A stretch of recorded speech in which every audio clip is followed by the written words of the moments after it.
नेमका अपघात कसा घडला आणि काय प्रयत्न सुरू आहे?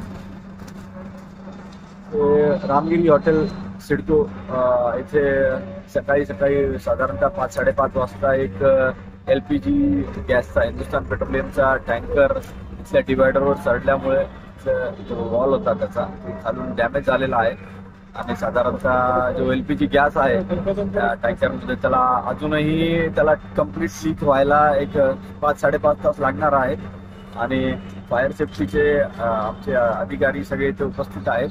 फायर सेफ्टीचे जवान आपण बघत असाल तिथे त्याला कंट्रोल करण्याचे काम चालू आहे, पण तरी पण अजून पण 5-5:30 तास लागणार आहेत. तर या जवळपास 500 मीटर एरिया रामगिरी हॉटेलमधल्या सर्व लोकांनी कृपया तुम्ही आपले गॅस सिलेंडर किंवा इतर इलेक्ट्रिकल इक्विपमेंट ज्यांनी स्पार्क होऊ शकतो असे चालू ठेवू नये. कृपया सर्वांना नम्र विनंती. आणि इलेक्ट्रिसिटीची लाईन आम्ही तात्पुरती तेवढा काळ आम्ही बंद केलेली आहे. रेस्क्यू टीम मागवण्यात आलेली आहे जे की तात्काळ गॅस सिलेंडर मधला गॅस आपण त्या टँकरमधून दुसऱ्या टँकरमध्ये शिफ्ट करू शकतो असे प्रयत्न आमचे चालू आहेत. तोपर्यंत कृपया कुणीही 500 मीटर एरियामध्ये रामगिरी हॉटेलचा कृपया कुणीही इलेक्ट्रिक आणि गॅस सिलेंडर वगैरे चालू करा ही नम्र विनंती. धन्यवाद. काय सांगाल या ठिकाणी जो अपघात झालेला आहे यामध्ये आपला काय रोल आहे? ॲक्च्युली हा अपघात जो झालेला आहे 6-7:30च्या दरम्यान झाला आणि जसं आपल्याला आम्ही म्युच्युअल एड रिस्पॉन्स ग्रुप याच्यामध्ये काम करत असतो.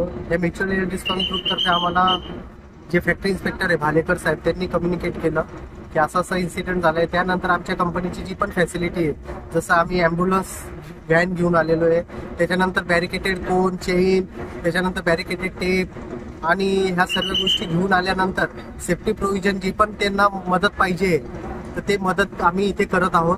ज्या लोकांना कम्युनिकेट करण्यामध्ये काही हेल्प लागत आहे किंवा डिझास्टर मॅनेजमेंटसाठी काही हेल्प लागत आहे तर ते हेल्प करण्यासाठी आमची ग्रुपची टीम पूर्ण कार्यान्वित आहे. आमचे उद्देश काय या मागचा? उद्देश एवढाच आहे की कोणाला हानी व्हायला नको आणि जी पण हजार्ड झालेला आहे तो लवकरात लवकर मिटिगेट हो आणि आजूबाजूच्या परिसरात कोणालाही कुठल्याही प्रकारचा त्रास होऊ नये याच्यासाठी कार्यान्वित. जसं एक शेजारी दुसऱ्याच्या मदतीला धावून जातो तसं आम्ही पण ही इंडस्ट्री आमच्या बाजूला असल्यामुळे आम्ही सगळे ॲज अ HR आमचे सेफ्टी ऑफिसर्स तिन्ही प्लांटचे सेफ्टी ऑफिसर्स आम्ही सगळे लोक त्यांच्या मदतीसाठी इथे आलेलो आहोत आणि आमच्याकडनं जी काय मदत त्यांना पाहिजे आहे ती सगळं सपोर्ट आम्ही त्यांना करतो आहे. साधारणतः किती तास हे काम चालेल? 5 ते 6 तास कमीत कमी हा चालेल. तर आम्ही पूर्ण त्यांना फुल सपोर्ट करणार आहे. आमच्या साईडने इंडस्ट्री साईडने आम्ही पूर्ण सपोर्ट करणार आहे आणि आमची टॉप मॅनेजमेंटने पण आम्हाला सांगितलं आहे की तुमच्याकडनं जे काय सपोर्ट पाहिजे त्यांना त्या 100% त्यांना सपोर्ट करा.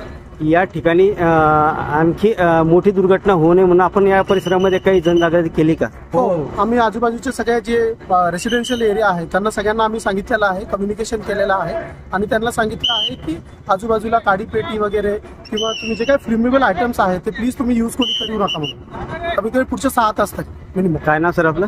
अनिल मेघनाथ पवार.